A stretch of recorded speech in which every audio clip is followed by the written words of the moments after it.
Welcome to the Vantage HR Influencers Podcast. This podcast is sponsored by Vantage Circle.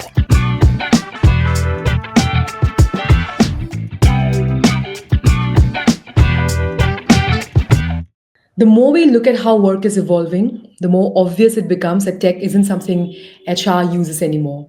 It's shaping decisions, workflows, and even culture in real time. And HRBPs are kind of right at the crossroad of all of this. Their role has shifted from being mostly people focused to this really interesting mix of strategy, data fluency, and emotional intelligence. That's the very reason I want to dig into how that shift is playing out day to day. So today I'm joined by Jessie Lloyd Roberts, Head of Talent Development at Nextdoor. She's someone who's living that evolution up close and has a front row view of how the HRBP's role is being redefined from the inside. So let's begin the conversation with her. Hi, Jessie, how are you? I'm good, thank you. I'm great. Thanks for having me. It's a pleasure to have you on the show. Thank you so much for joining us in this episode. Before we begin our conversation on the topic, could you kindly walk us through your corporate journey so far? Sure. First, I'm genuinely excited to be here. It's an honor to join you. I love that you're pushing real, honest conversations in the people space. And if I can add even one insight to your listeners, that will mean a lot to me. So as you mentioned, I lead the people partner and talent management organization over at Nextdoor. At a high level, my work really sits at the intersection of people, culture, and performance, helping teams and leaders across the company do their best work while staying deeply connected to the neighborhoods we serve. Over the course of my career, I've partnered with senior leaders across every function, technical, go-to-market, and G&A, helping organizations scale, navigate change, build strong, healthy cultures. I'm at my best when I'm coaching leaders through complexity, shaping org design, and building programs in performance, leadership, and culture that are simple, practical, and actually adopted. I've been in the people space for more than 15 years across multiple industries. The last decade has been in tech. And what really drew me to Nextdoor was the mission. We often say if it's happening in your neighborhood, it's happening on Nextdoor. And that's true. It's where people connect, share, look out for one another. And I wanted to be part of building a company that brings that same sense of connection and belonging inside our walls too. So I'm really excited to dive into how the role is shifting today. Amazing. Thank you so much for sharing your journey with us, Jessie. Once again, thank you for joining us. I'd love to start with the bigger picture. So tech is touching almost every function today, as you know, and HRBPs are expected to navigate that landscape daily. So how do you think the HRBP role is shifting at its core as tech becomes a driving force in the workplace? Yeah, it's a great question. I think the HR business partner role is evolving faster than it ever has. I think it's really exciting time right now. We're shifting from being program stewards to being product thinkers and strategic operators. I think tech and especially HR, or especially AI, is touching every corner of work. And that means HRBPs can't sit adjacent to that. We have to be inside that evolution, helping adopt it, drive it within the organization. At Nextdoor, we're really treating people programs like products. Instead of rolling out big annual processes and hoping they stick, we're designing alongside the business, testing, iterating based on real user behavior, our employees. We do quick pilots. We A/B test programs similar to what you would see on a product team. We run experiments. These are becoming part of our everyday operating rhythms. I think another way our role is shifting is through AI fluency.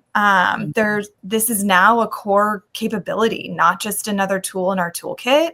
I've talked to a bunch of people across different, within the HR space, and there's a different level of fluency and comfort level that I've noticed with other HR leaders. I don't want to get left behind by not adopting it. That's why I think it's so important that we are really we're driving that evolution internally.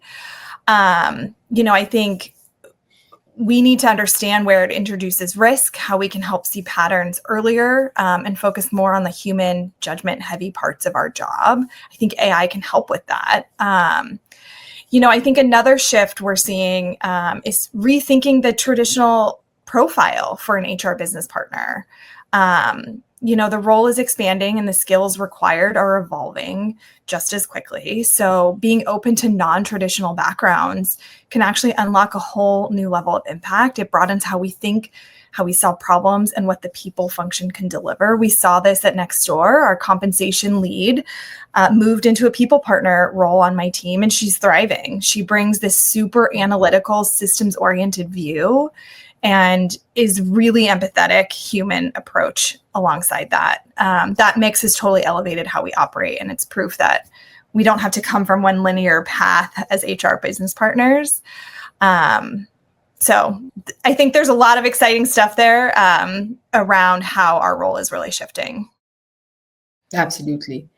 So, like you've already mentioned about AI, it naturally brings this whole thing into picture. AI and data fluency is influencing major decisions. HRBPs often need to prove they're not just operational partners, but strategic ones as well. It's a subtle but important evolution, I believe.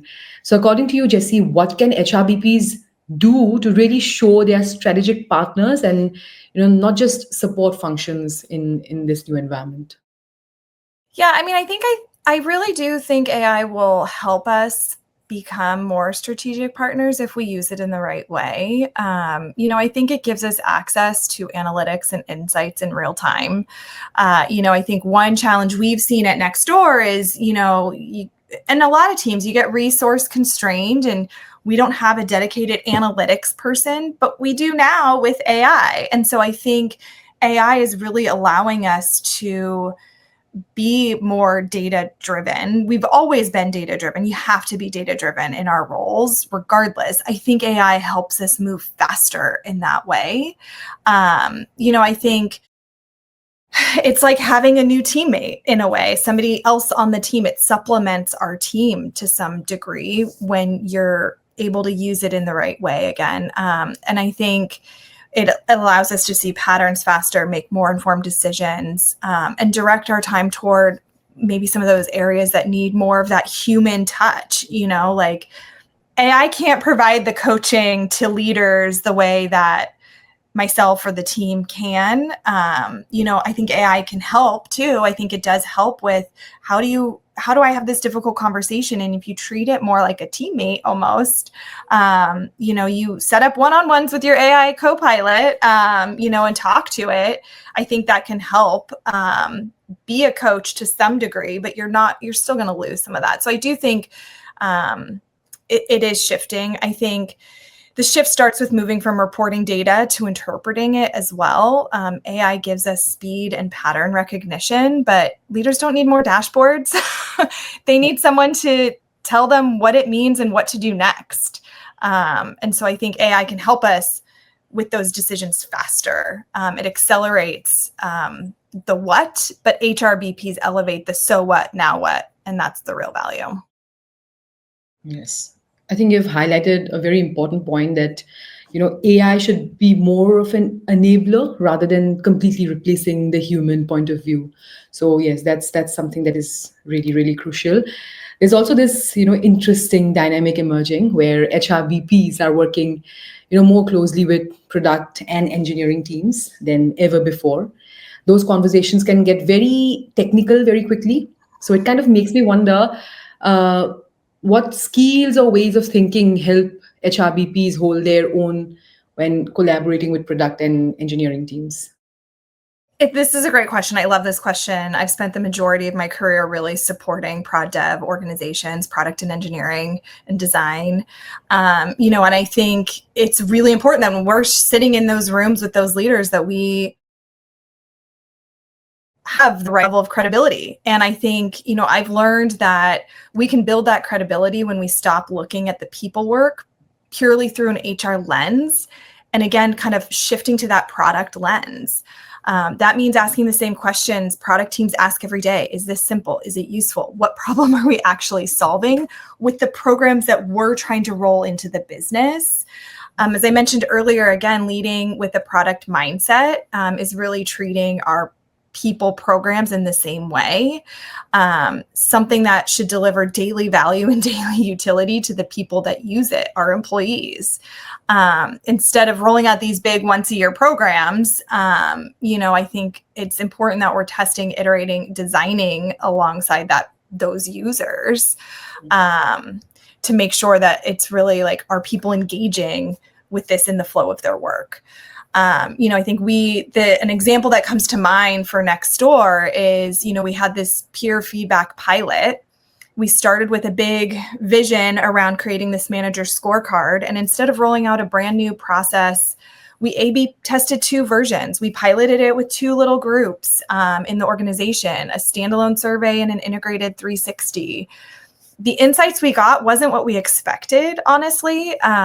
It actually pushed us to change the direction completely, but that's the point, to test, learn, and adjust. And that's the product thinking behind it. We don't want to roll something out to the organization that takes us a whole amount of time and then it falls flat. Like, I'd rather move faster in these little pockets of like releases almost.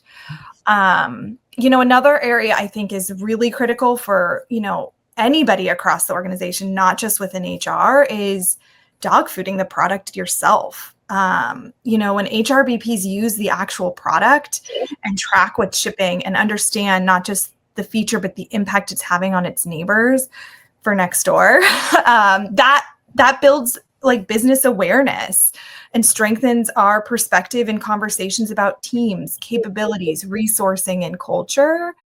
And AI plays a role here too. When we use AI tools ourselves, we build our own technical fluency. I've played around with a number of different AI tools, and I've had a lot of aha moments, and I'm so proud of myself and feel like I can hold my own a little bit there in those rooms. But I've also had massive fails with some of these AI tools where I don't fully understand it. But again, I'm learning because I'm curious. And I think that curiosity is going to help any partnership you have in those rooms. I think the last thing I would say about just the credibility with prod dev teams is honoring their rhythms. I think this is really important in any HR team. Is, product and engineering work in sprints, release cycles, and critical freeze periods. Dropping heavy HR processes in the middle of a launch kills trust, instantly. I would say even outside of prod dev, if you think about like the sales organization, if Q4 is their like critical moment to get as many like wins on the board, you've got to leave them alone and let them sell.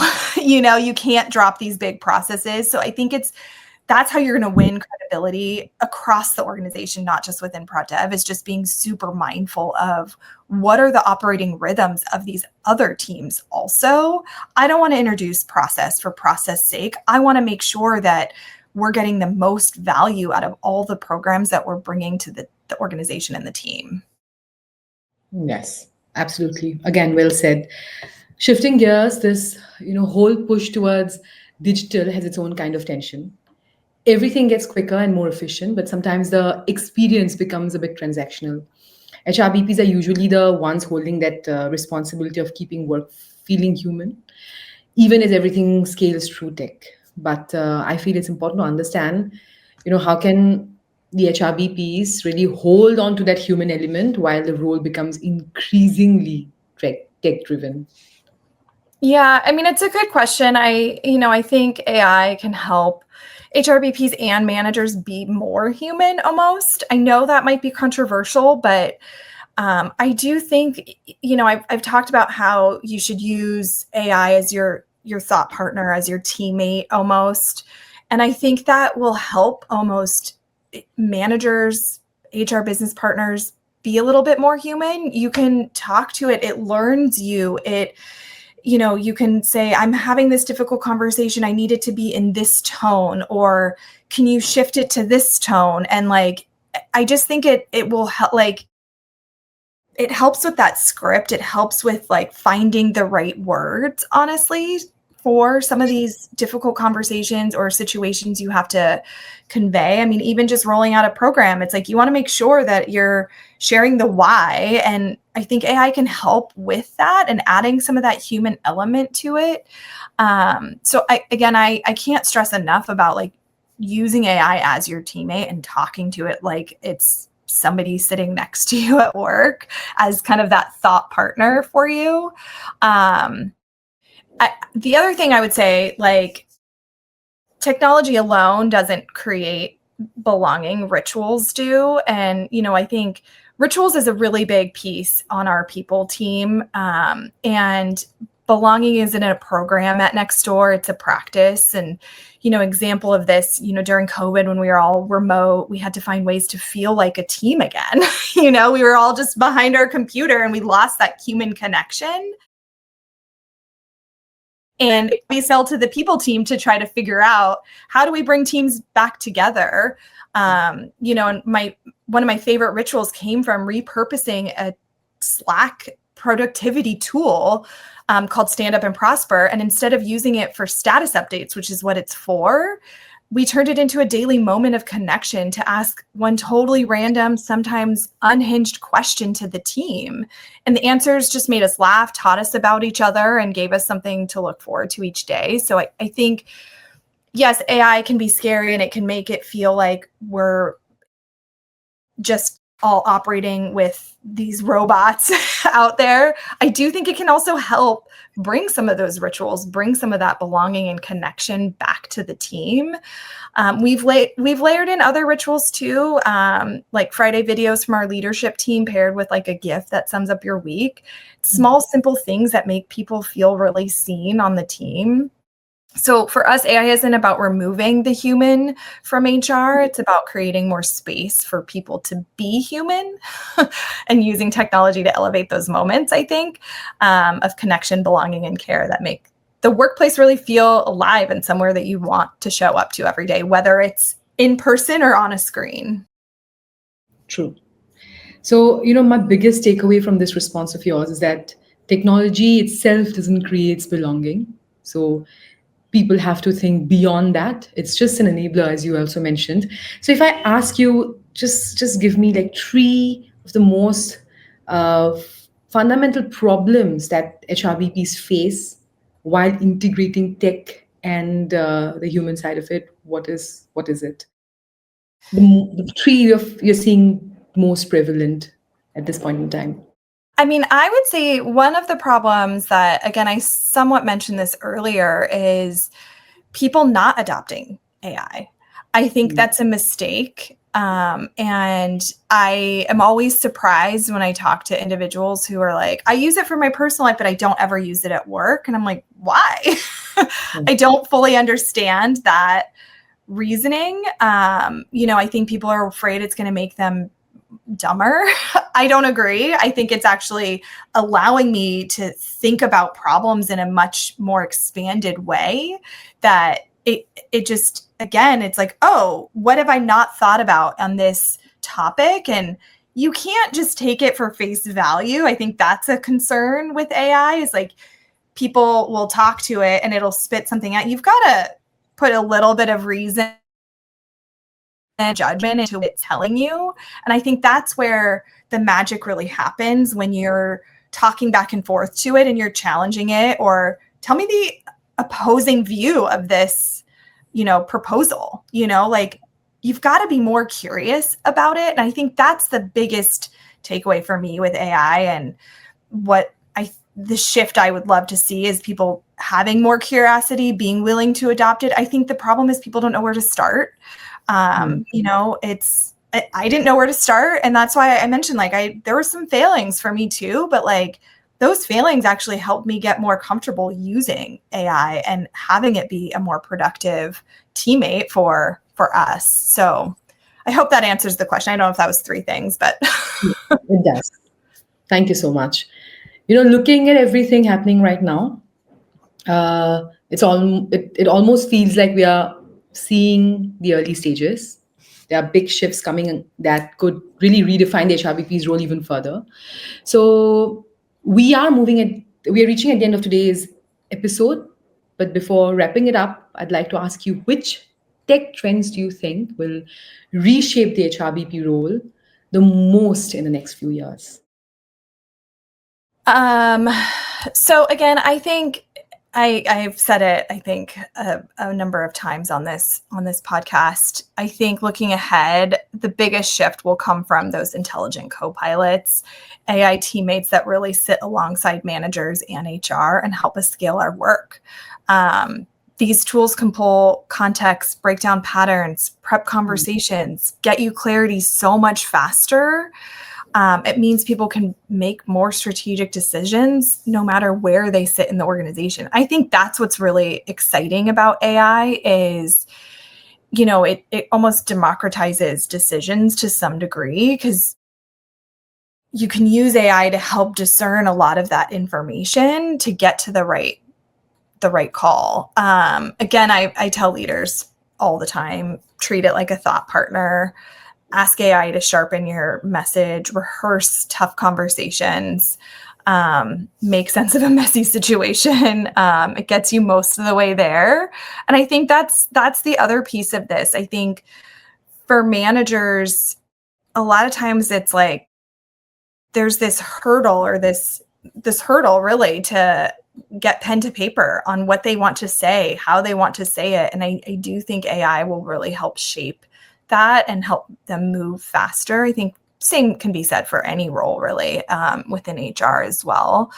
After I would say more than 15 years in the people space, I think the moments that matter the most are still going to be the deeply human ones, helping someone work through doubt, seeing potential they don't see yet, supporting a leader through a hard conversation and being there when things get complicated. Like, technology will never replace those moments. And that's why I've been in this space for so long. Like, I deeply value the relationships that I have with the actual humans at Nextdoor. Technology will keep evolving, honestly, faster than any of us can keep up. But again, I think the magic of HR still sits with the moments that can't be automated. So that's kind of what I would say. Wonderful. Jessie, thank you so much for joining us in today's episode. Before we wrap up, is there any message for our listeners that you'd like to give? I'm sure our listeners would love to hear it from you. Yeah, I mean, I would say at the end of the day, like, our job really isn't to just run processes and programs. It's really to build trust, belonging, and growth. And I would say, the same kind of connection that powers the Nextdoor community. If AI can help us spend more time in these spaces, then it's not replacing the human part of HR. It's helping us bring more of it. One thing I would encourage every listener is get more comfortable with AI, be more curious with it, be okay failing with it, but you should try to embrace it and try to get your teams to embrace it. I think that's been a really empowering thing. For our head of people was very adamant that everyone on our HR team use AI every day. And I'm so grateful to him for pushing that, because I would be much further behind in my AI journey, I think, if he wasn't so gung-ho about you've got to use AI and get comfortable with it, build agents, help scale our work better. So that's what I would say. And I'm also happy to connect with anybody on LinkedIn if they, Google my name. So it's been a real pleasure to join you. And I appreciate the tough questions. Thank you so much, Jessie, once again. And it was wonderful to have you on the show. Thank you so much. Thanks for listening to Vantage Influencers Podcast. Be sure to subscribe on Apple Podcasts, Spotify, and our Vantage Circle YouTube channel for the latest episodes.